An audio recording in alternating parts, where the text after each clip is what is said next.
اور ورنہ تم اپنی قوموں کے ساتھ مٹا دیے جاؤ گے۔ اس کا مطلب یہ نہیں تھا کہ ان پر سختی کی جائے، ان کو یعنی اتنی سختی کی جائے کہ گویا گالیاں دی جا رہی ہیں۔ تو بعض ہمارے سمجھنے والے عجیب طرح بات سمجھتے ہیں۔ مجھے بعض دوستوں نے خطوں کی کاپیاں بھیجی ہیں جو انہوں نے بعض سربراہوں کو لکھی ہیں، اور وہ ایسی سخت زبان ہے کہ گویا کہ وہی مقرر ہو گئے، مامور ہو گئے اللہ کی طرف سے کہ ہم تمہیں مٹانے کے لیے آ گئے ہیں، خبردار جو اب تم نے آگے سے یہ حرکت کی۔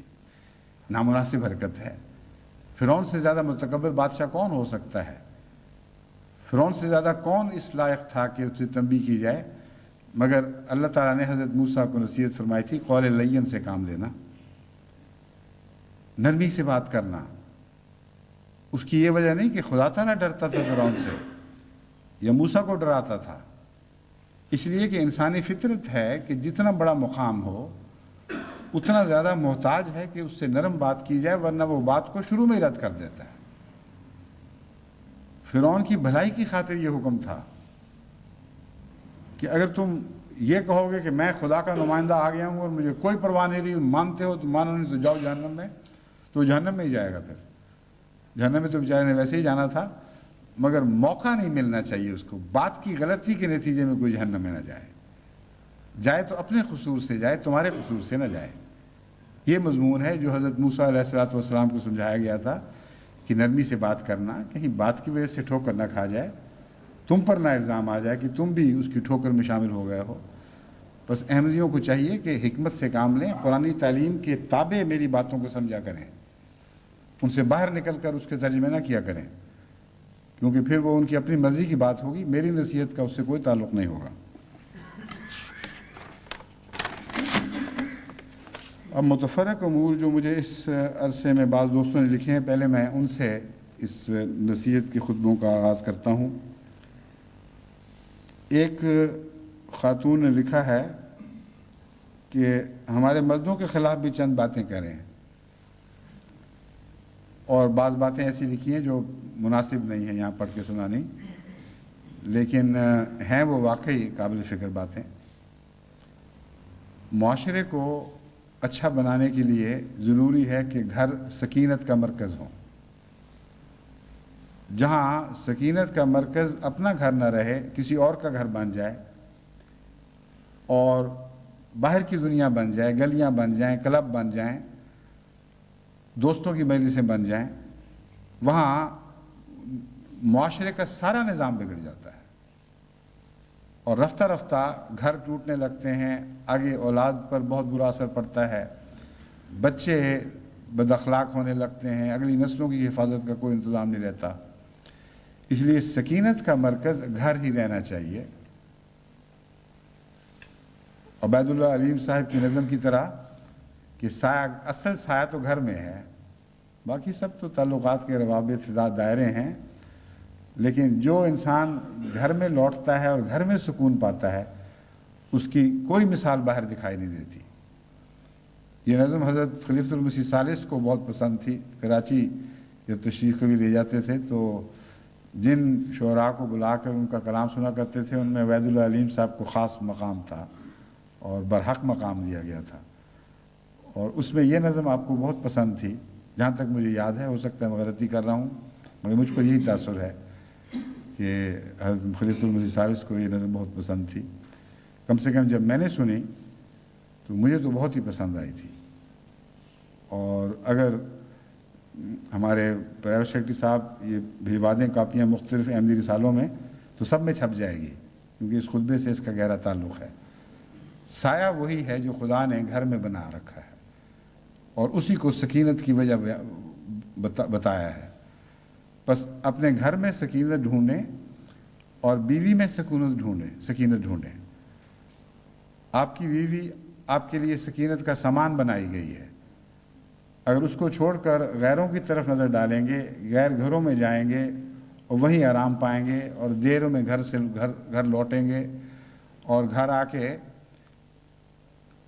جس طرح اپنے کپڑے اتار کے پھینکتے ہیں اسی طرح اپنے بیوی بچوں کو اتار پھینکا ہوگا، تو پھر ایسا گھر کوئی سکینت والا گھر نہیں ہے۔ اور ایسے معاشرے کی حفاظت اور اس کے امن کا کوئی انتظام ممکن نہیں، کوئی اس کی حفاظت نہیں ہو سکتی۔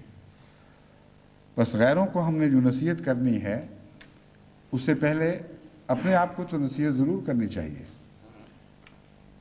اگر ہم نے غیروں کے سامنے اچھے گھروں کا ماحول پیش نہ کیا تو اس دنیا کا سب سے بڑا عذاب یہی تو ہے کہ گھر ٹوٹ رہے ہیں، بچوں اور ماں باپ کے رشتے منقطع ہو رہے ہیں، بڑوں کے ادب اٹھ رہے ہیں، اور رفتہ رفتہ ہر شخص فرد بنتا چلا جا رہا ہے، جمعیت کا نظام منتشر ہو رہا ہے۔ بس اگر گھر منتشر ہو جائیں اور ہر شخص میں انفرادیت آ جائے اس حد تک کہ ایک دوسرے سے تعلقات محض خود غرضانہ تعلقات رہیں، ایک دوسرے کو سکون پہنچانے کی تمنا نہ ہو بلکہ جو کچھ لینا ہے لو اور فارغ ہو جاؤ، تو ایسا معاشرہ زندہ نہیں رہا کرتا۔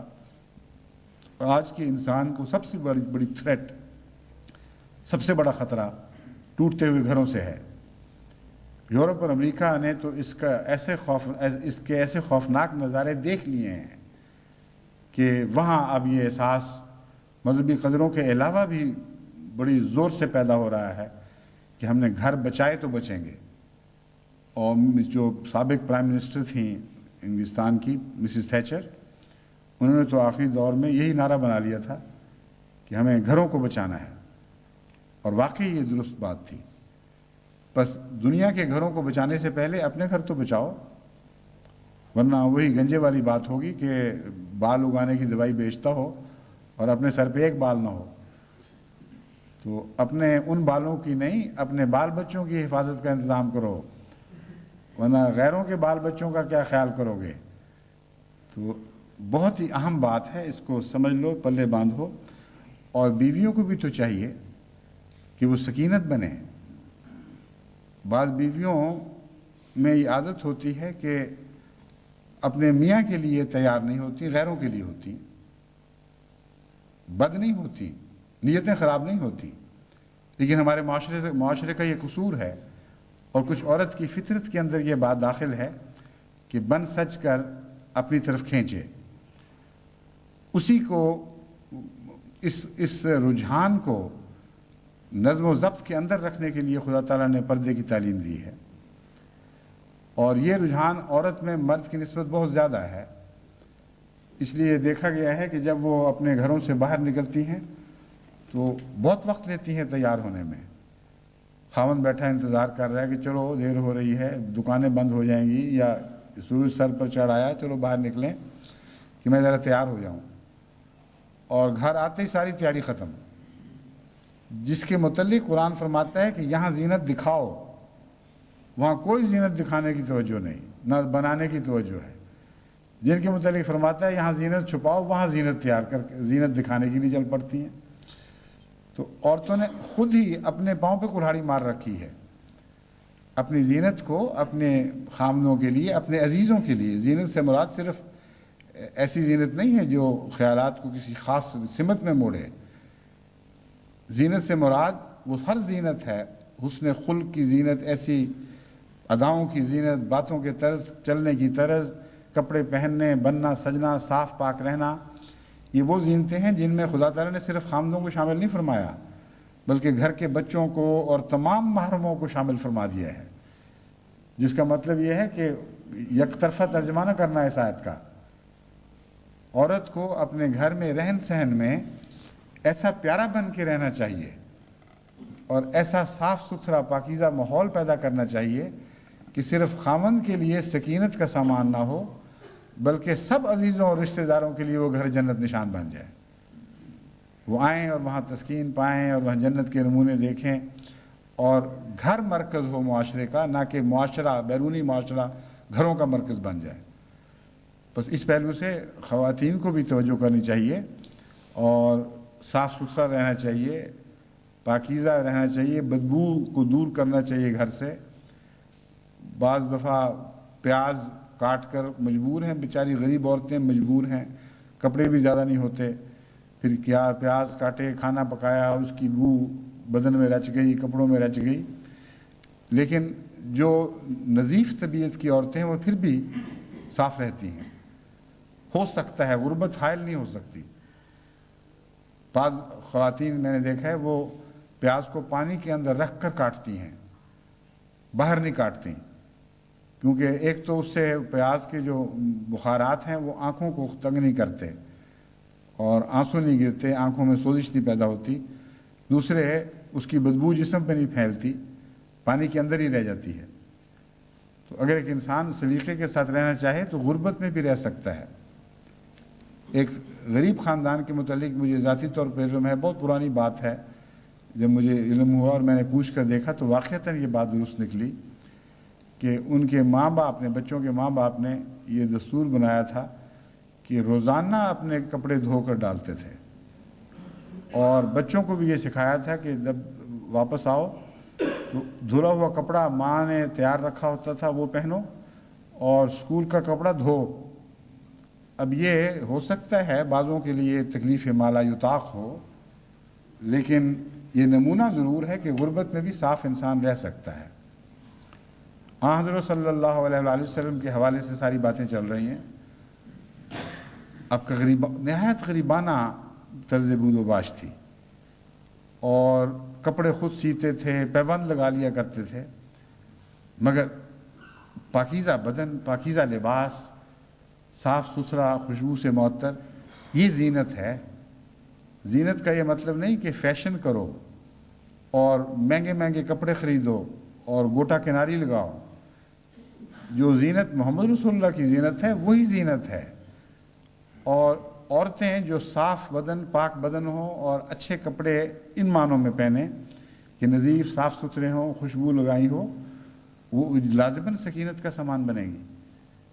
بس امیر اور غریب کی بحث یہاں نہیں ہے، ہر شخص جو حضرت رسول اکرم صلی اللہ علیہ وآلہ وسلم کی طرف منسوب ہوتا ہے وہ آپ کی زینت اخذ کر سکتا ہے۔ یہ اصول ہے، اسے اچھی طرح یاد رکھیں۔ یہ ناممکن ہے کہ حضرت محمد رسول اللہ امیروں کے تو رسول ہوں اور غریبوں کے نہ ہوں۔ یہ وہ رسول ہے جو ہر تفریق مٹا دیتا ہے، مشرق کا بھی ہے، مغرب کا بھی ہے، مختلف ملکوں کے بدلتے ہوئے فیشن آپ کے طرز زندگی سے مختلف نہیں ہو سکتے، یعنی ہر قوم اگر چاہے تو آپ کا فیشن اختیار کر سکتی ہے، اور وہ فیشن بنیادی طور پر پاکیزگی ہے، نظافت ہے، اور یہ ہر کسی کے بس میں ہے۔ اس لیے عورتوں کو چاہیے کہ گھر سلیقے کے رکھیں اور گھر کا ماحول صاف ستھرا رکھیں۔ بعض گھروں میں جاتے ہیں تو دھکا لگتا ہے، صوفہ سیٹ پہ پودرے پڑے ہوئے ہیں دھلے ہوئے، کہیں وہ تولیے، کہیں شلواریں لٹکی ہوئی، گھبراہٹ شروع ہو جاتی ہے گھر کو دیکھ کر۔ اور بعض غریبانہ گھروں میں جائیں تو ایسا صاف پاکیزہ ماحول، ہر چیز سلیقے سے رکھی ہوئی۔ اس لیے عورت کا کام ہے کہ وہ خود بھی کشش کا مرکز بنے، اور ایسی کشش کا مرکز بنے جیسا کہ قرآن کریم میں فرمایا گیا ہے، تمام محرم لوگ اس سے لطف حاصل کریں، پاکیزگی حاصل کریں، اور اس ماحول میں بار بار آنے کی تمنا دل میں پیدا ہو۔ یہ زینت ہے۔ تو اللہ کرے کہ ہماری عورتوں کو صرف مردوں کے خلاف باتیں کہلوانے کا شوق نہ ہو، کچھ اپنے متعلق بھی سن لیا کریں اور اس نصیحت پر بھی عمل کیا کریں۔ ایک دوست نے لکھا ہے کہ ٹیلی ویژن اور VCR کی وجہ سے ہمارا معاشرہ بہت گندہ ہو رہا ہے، اور 10 روپے دے کر 2-4 گھنٹے کے لیے گندی سے گندی فلم حاصل ہو جاتی ہے۔ میں نہیں جانتا انہوں نے کب لکھا تھا، مگر کچھ دیر سے میرے پاس یہ نوٹ پڑا ہوا ہے۔ اس سلسلے میں میں نے خطبہ دیا تھا، خطبے پہ نصیحت کی تھی، اور جہاں تک اہل ربہ کا تعلق ہے مجھے پتہ ہے کہ فوری طور پر سب نے لبیک کہا، اور عجیب اتفاق ہے کہ خطبہ دینے، ادھر میں نے خطبہ دیا ہے، ادھر چند دن تک خطبے سے پہلے ہی ان لوگوں کا یہ فیصلہ مجھ تک کیا ہوا فیصلے کی اطلاع مجھے پہنچی کہ ہم ان چیزوں سے پرہیز کریں گے اور اپنی ذمہ داریوں کو سمجھیں گے، اور ایسی کیسٹس اور ویڈیوز وغیرہ کا رواج دیں گے جو اسلامی معاشرے کی تقویت کا موجب بنے، نہ کہ اس کو نقصان پہنچانے کا موجب ہو۔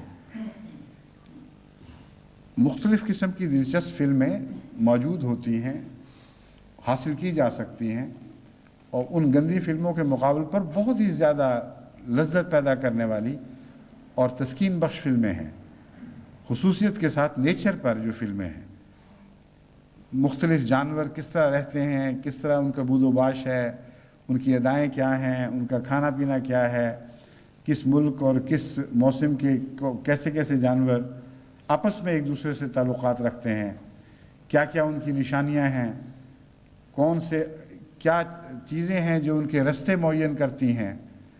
کہیں کوئی جانور ہے جو اپنی بو چھوڑتا چلا جا رہا ہے اس لیے کہ وہ اس بو سے اس کے دوسرے جانور پہچان لیں کہ یہاں سے وہ گزرا ہے، یا واپس اپنے مسکن کی طرف لوٹ سکے اور دوسرے بھی متنبع ہوں کہ یہ رستہ اس نے بنا رکھا ہے۔ یعنی انسان جانوروں کے تعلقات کے باریک در باریک قوانین ہیں جو اللہ تعالیٰ نے بنا رکھے ہیں، اور جنگل یوں ہی نہیں بسا ہوا، اس میں ایک نظام کار فرمائے خاموشات ہے جو جنگل کے نظام کو مرتب کر رہا ہے، منظم کر رہا ہے، اس کے تقاضے پورے کر رہا ہے، اور اس خاموش زبان کو سمجھنے کے لیے سائنسدانوں نے کوشش کی ہے، جس زبان میں ان جنگل کے جانوروں کو رہنے کے سلیقے سکھائے جا رہے ہیں، اور اس پر بہت ہی اچھی فلمیں بنائی ہوئی ہیں۔ پھر سمندر کے جانوروں کی فلمیں ہیں، یعنی ہوا، خشکی، سمندر کی تہہ تک اتر کر سائنسدانوں نے دیکھا ہے، تو جن قوموں نے یہ ایسی اچھی چیزیں ایجاد کی ہیں اس کے دونوں قسم کے مصرف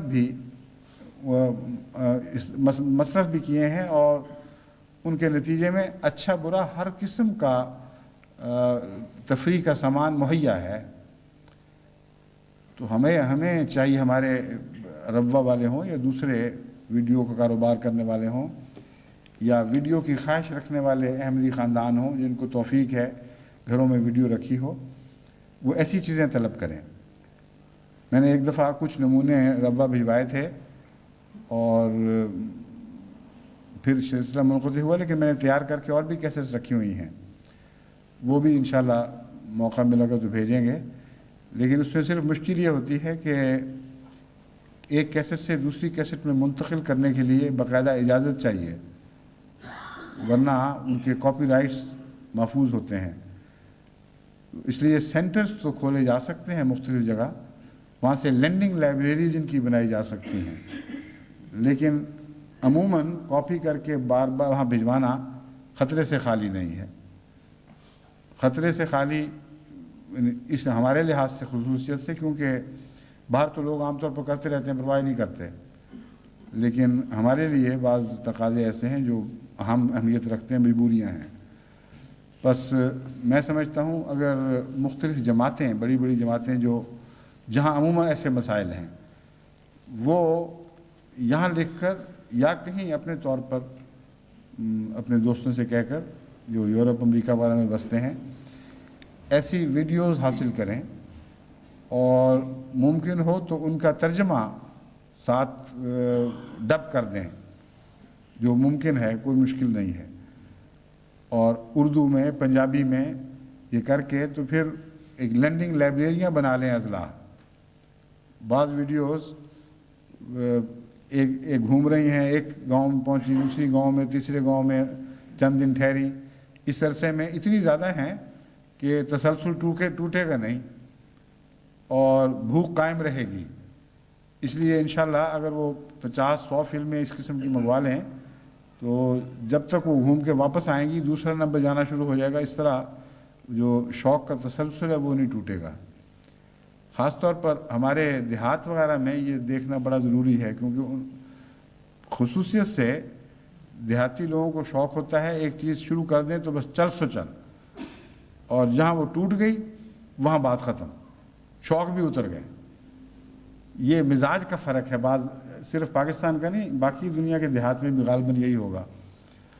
مجھے یاد ہے چوہے ظفراللہ خان صاحب رضی اللہ تعالیٰ عنہ غالباً میر حسام الدین صاحب کا ذکر یا کسی اور کا ذکر کرتے تھے، میر حامد اللہ صاحب کا، حضرت کے صحابی تھے جو میر حامد اللہ نام تھے، سیالکوٹ کے، حامد علی صاحب، نہیں حامد علی جو شیخ تھے، میر حامد اللہ بہر نام مجھے پورا یاد نہیں لیکن مشہور خاندان ہے، ان کا یا ان کے والد کا مجھے اب یاد نہیں ہے صحیح، لیکن ایک بزرگ صحابی کا ذکر کرتے تھے جو سیالکوٹ کے تھے، اور ان کی عادت تھی کہ وہ ایک دن میں ایک دفعہ خوب سیر ہو کے کھاتے تھے، اور پانی اس طرح پیتے تھے کہ بیچ میں ذرا بھی انقطاع برداشت نہیں کرتے تھے۔ چنانچہ وہ چوئی صاحب بتایا کرتے تھے کہ ماشکی کو حکم تھا کہ میں کٹورے سے منہ لگا کے پیتا ہوں، تم پانی ڈالتے چلے جاؤ، اور کہا کرتے تھے کہ ڈیک نہ ٹوٹے، یعنی یہ جو مسلسل پانی اندر جا رہا ہے یہ ٹوٹے نہ، ورنہ میرے پیاس کا مزہ ختم ہو جائے گا، پھر پینے کو دل ہی نہیں چاہے گا۔ یہ میر حامد علی نہیں، غالباً کوئی اور تھے، شاید وہ پہلوان بھی تھے اور بڑے جسیم۔ یہ بات جو ہے یہ ویسی سنت کے مطابق نہیں ہے، یہ میں بتا دوں آپ کو، اب یہ نہ سمجھنا کہ اسی طرح ہونا چاہیے۔ حضرت صلی اللہ علیہ وسلم کی سنت یہ تھی کہ پانی ٹھہر ٹھہر کے پیتے تھے، ڈیگ توڑ توڑ کے پیتے تھے، مگر میں بتا رہا ہوں ہمارے معاشرے میں یہ عادتیں ہیں بعض، وہ ابھی تک جاری ہیں، تو ان کی ویڈیو کیسٹس کی ڈیک نہ ٹوٹنے دیں، کیونکہ جہاں ٹوٹ گئی وہاں سلسلہ ہی ٹوٹ جائے گا۔ تبھی مجھے ڈر ہوا تھا کہ اگر میں خود باہر چلا گیا اور خطبہ ایک دفعہ تسلسل منقطع ہو گیا کہ لوگوں نے آنے بند کر دینے، پھر تو اس لیے قومی حالات کو پیش نظر رکھتے ہوئے بعض اقدامات اختیار کرنے ضروری ہوتے ہیں۔ یہ اگر آپ جاری رکھیں گے اور ڈیک نہیں ٹوٹنے دیں گے تو اس کا فائدہ یہ ہوگا کہ دوسری فلموں کے لیے جگہ ہی نہیں رہے گی، باتوں کا ماحول بدل جائے گا، جو انسانی ذوق ہیں ان کی اصلاح ہوگی اور ذوق ترقی کریں گے، اور دوسری فلمیں جو گھٹیا اور گندی فلمیں ان کی حقیقت کوئی سامنے نہیں رہے گی، بے معنی سی ہو جائیں گی۔ تو ایسے حکیمانہ انتظام ہونے چاہیے تربیت میں کہ جہاں محض زور کی نصیحت اور سزا کے ڈنڈے کام نہ کر رہے ہوں، بلکہ دل کی تمنائیں آپ کی نصیحت کے مطابق اسی ہوا پر چل پڑیں، بس اچھی چیزیں دیں۔ ادفع باللتی ہی احسن السیئہ کا مضمون ہے جو ہمارے لیے ہمیشہ رہنما رہنا چاہیے۔ اللہ تعالیٰ فرماتا ہے برائی کو روکنا ہے تو اچھائی کے ذریعے روکو، اچھی چیز دو پھر برائی روکو، خالی حکم چلاتے رہو کہ فلاں چیز چھوڑ دو فلاں چیز چھوڑ دو، کوئی نہیں مانے گا۔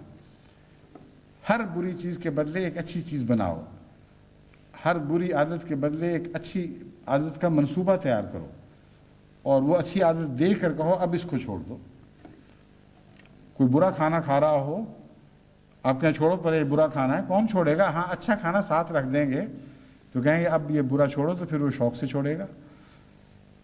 دوسری بات جو مجھے انہوں نے لکھی ہے وہ یہ ہے کہ عام طور پر ادب اٹھ رہا ہے، نئی نسلوں میں ایک قسم کی بے اتنائی سی پیدا ہو رہی ہے اپنی قدروں سے بھی، اور یہ ایک عمومی بیماری ہے جو پھیلتی اور بڑھتی ہوئی دکھائی دے رہی ہے۔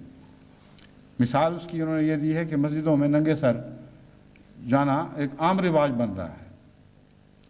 اس سلسلے میں یہاں تو میں نے بار بار توجہ دلائی ہے، اور اللہ کے فضل سے انگلستان کی جو نسلیں ہیں نئی، ان میں بہت نمایاں فرق پڑا ہے۔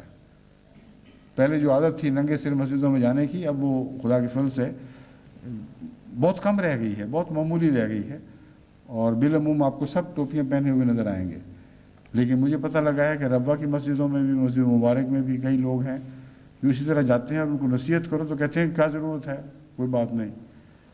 اور بعض لوگ تو صرف اس لیے کہ بالوں کی مانگ نہ خراب ہو جائے، جنہوں نے چیر نکالے ہوئے ہیں جہاں جہاں جس طریقے سے، وہ وہیں قائم رہیں۔ ایسی بیہودہ عادت ہے۔ یہاں صرف ٹوپی کا مسئلہ نہیں ہے کہ ٹوپی کس حد تک ضروری ہے، یہ ایک اندرونی مرض ہے جس کا اظہار ہوا ہے۔ اس بات کو لوگ نوجوان سمجھتے نہیں، اور ان بحثوں میں پڑ جاتے ہیں کہ ثابت کرو 100% کہ ٹوپی نہیں پہنیں گے تو کہاں کتنا گناہ ہوگا اور کہاں لکھا ہوا اتنا گناہ ہوگا وغیرہ وغیرہ۔ یہ بیوقوفی کی باتیں ہیں۔ قرآن کریم نے جہاں معروف کا حکم دیا ہے، اس معروف کے تابع یہ ساری باتیں آ جاتی ہیں۔ حضرت صلی اللہ علیہ وسلم سے جب عورتیں بیعت کرتی تھیں تو معروف کا لفظ رکھ ان سے کہلوایا جاتا تھا کہ ہم معروف میں آپ کی اطاعت کریں گی. تو قرآن کریم نے اصول پیش فرما دیے ہیں، اور وقت کے امام کا کام ہے کہ وہ نظر رکھے، اور جہاں جہاں کچھ برائیاں ایسی پیدا ہو رہی ہوں جو بظاہر دیکھنے میں اتنی اہم نہ ہوں لیکن ان کی جڑیں گہری ہوں اور بعض گہرے رجحانات پر اثر انداز ہونے لگ جائیں، رجحانات کو گندہ کر رہی ہوں، ان پر نظر رکھے اور ان کو روکے. وہاں یہ کوئی کہے کہ بتاؤ کہاں قرآن کریم میں یہ لکھا ہوا ہے واضح الفاظ میں، کہاں حدیث میں لکھا ہوا ہے؟ لکھا تو ہوا ہے مگر تمہیں دکھائی نہیں دے رہا. وہ معروف کا لفظ ہے جو ہماری بیت میں آج بھی داخل ہے کہ معروف میں اطاعت کروں گا یا معروف میں اطاعت کروں گی. تو یہ جو ٹوپی سر سے اترتی ہے اگر اتفاقاً اتر جائے تو اور بات ہے، پہلے اندر کے انسان کے تقوی کی ٹوپی اترتی ہے، پہلے اس کا رجحان بدلتا ہے معاشرے کی طرف، اپنی قدروں کی ناقدری کا احساس پہلے اٹھتا ہے، پھر وہ ٹوپی اندر کی گندی ہواؤں سے اڑ جاتی ہے اور سر پر رکھتے ہوئے شرم آتی ہے. وہ شرم صرف پہلے گلیوں میں آتی ہے پھر مسجد میں بھی آ جاتی ہے، عادت بن جاتی ہے. وہ باہر اس لیے ٹوپی پہن کے نہیں جاتے کہ ان کو خیال ہے کہ اگر ٹوپی پہنی ہو تو لوگ کہیں گے یہ مولوی مزاج کا کوئی آدمی ہے، اور جو ہم نے حرکتیں کرنی ہیں یا جو ہم اپنا مزاج بنا کر پھرنا چاہتے ہیں اس مزاج کے خلاف ہے. ہم لوگوں سے نتھر کے الگ ہو جائیں گے، یہ ٹوپی والا ہے. اور واقعتاً ٹوپی بڑی حفاظت کرتی ہے. ٹوپی سے بہت سی بدیوں سے انسان اس وجہ سے بچتا ہے کہ لوگ آپ سے ان بدیوں کی توقع نہیں کرتے. ٹوپی آپ کے مزاج کی تشخیص کر دیتی ہے اور تعیین کر دیتی ہے. لیکن جہاں تک مسجد میں ٹوپی کا تعلق ہے اس کا تو گہرا ادب سے تعلق ہے. ایسے میں جانتا ہوں نوجوان جب ان کو کہا جاتا تھا کہ ٹوپی پہنو کہ کہاں ہے ثابت کرو، کوئی ضروری نہیں ہے، اور اپنے والد کے سامنے جاتے ہوئے ان کی جان نکلتی تھی بغیر ٹوپی کے. وہاں ضرورت نہیں ہوتی تھی کہ ننگے سر جا کے دندناتے ہوئے چلے جائیں، اور جب مسجد میں روکتے تھے تو کہتے تھے کوئی ضرورت نہیں. یعنی خدا سے ڈرنے کی کوئی ضرورت نہیں، باپ سے ڈرنا ضروری ہے، اور باپ بھی وہ جو جلال والا باپ ہو. یہ نہایت بیہودہ حرکتیں ہیں، یہ بیہودہ بحثیں ہیں. اگر تم ٹوپی کا اتار کے پھرو گے اس طرح دندناتے ہوئے تو زبردستی تو تم پہ کوئی نہیں ہو سکے گی. نہ علماء کو اختیار، نہ خدام کو، نہ انصار کو. کوئی جماعت کا نظام تمہیں سزا نہیں دے گا، مگر تم جو سزا دے رہے ہو اپنے آپ کو، تم نے جو بے ادبی کی راہ اختیار کر لی، تمہیں سب برکتوں سے محروم کر دے گی. خدا کے حضور جھکنے کے لیے جس قسم کی عاجزانہ روح کی ضرورت ہے وہ روح باہر چھوڑ کر جا رہے ہو، اور مسجد میں زینت لے کر نہیں جا رہے. حالانکہ قرآن کریم فرماتا ہے خذوا زینتکم عند کل مسجد، کہ اے لوگوں مسجد میں زینت لے کر جایا کرو. مسجد کی سب سے بڑی زینت تقوی ہے، ادب ہے، حیا ہے، اور ٹوپی کا سر سے اترنا اس زینت کے بالکل برخلاف اور مخالفانہ رو ہے. بس ان تقاضوں کو پورا کرنا چاہیے، اور جو فطرت میں ہمارے بات داخل ہے اس کو مد نظر رکھنا چاہیے. مغرب میں بعض لوگ سوال کرتے ہیں کہ ٹوپی پہننا کیوں ضروری ہے، ہم تو بڑوں کا ادب کرنے کی خاطر ٹوپی اتار دیتے ہیں. چنانچہ یہ واقعہ درست ہے. یہاں رواج ہے جج کے سامنے جائیں تو جج ٹوپی پہنتا ہے اور جو حاضر ہونے والے ہیں ان کو ٹوپی اتارنی پڑتی ہے. انگریزی محاورہ ہے ہیٹس آف ٹو یو، تو ادب میں ہم ہیٹس اتارتے ہیں. لیکن ٹوپی وقار کا نشان ضرور سمجھتے ہیں. جج کو اجازت ہے ٹوپی پہننے کی، بلکہ لازم ہے کہ وہ پہن کے آئے، جس کا مطلب ہے کہ اس کو ادب اور وقار کا مقام ملا ہے. تو کم سے کم یوں ہی صحیح تم یوں سمجھا کرو کہ خدا کے دربار میں ہمیں عزت دی گئی ہے، اللہ نے ہمیں وقار بخشا ہے. خدا نے وقار بخشا اور تم اتار کے پھینک دو، یہ بھی تو بے ادبی ہے. جج اگر ٹوپی اتار کے بیٹھے گا تو وہ قوم کی بے ادبی کر رہا ہے، اس روایت کی بے ادبی کر رہا ہے جس نے اس کو وہ خاص وقار اور عزت کا اور افتخار کا مقام عطا کیا ہے. بس مسجدوں میں جا کر ٹوپی پہن کر جانا یہ سنت کے مطابق ہے. اس کا ایک اندرونی روحانی رجحان سے تعلق ہے، اس لیے اس کو رواج دیں. بچوں کو چھوٹی چھوٹی ٹوپیاں بنا کر دیں. ضروری تو نہیں کہ مہنگی ٹوپیاں ہی ہوں، کپڑے کی ٹوپیاں ہی صحیح، مگر ایک ادب کا نشان ضرور ہے. اللہ تعالیٰ جماعت کو ان چیزوں کی طرف بھی واپس لے کے آئے اور ان چیزوں پر قائم رہنے کی توفیق عطا فرمائے. اب چونکہ وقت ختم ہو گیا ہے اور نصیحت کی چھوٹی چھوٹی بہت سی باتیں باقی ہیں، انشاءاللہ آئندہ جمعے یا اس کے بعد اس سلسلے کو پھر شروع کریں گے. السلام علیکم ورحمۃ اللہ وبرکاتہ. خدا حافظ.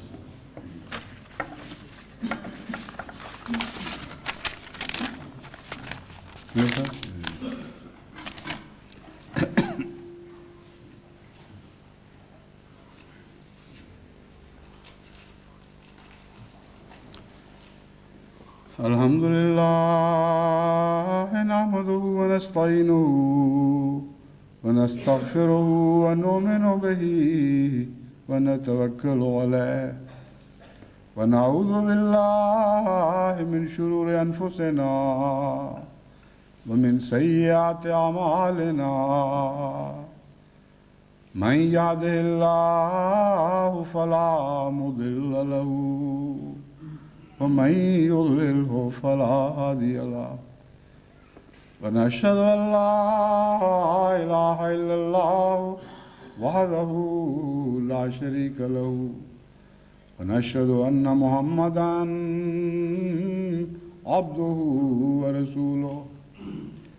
عباد الله رحمكم الله إن الله يأمر بالعدل والإحسان وإيتاء ذي القربى وينهى عن الفحشاء والمنكر والبغي يعظكم لعلكم تذكرون. اذكروا الله يذكركم وادعوه يستجب لكم ولذكر الله أكبر.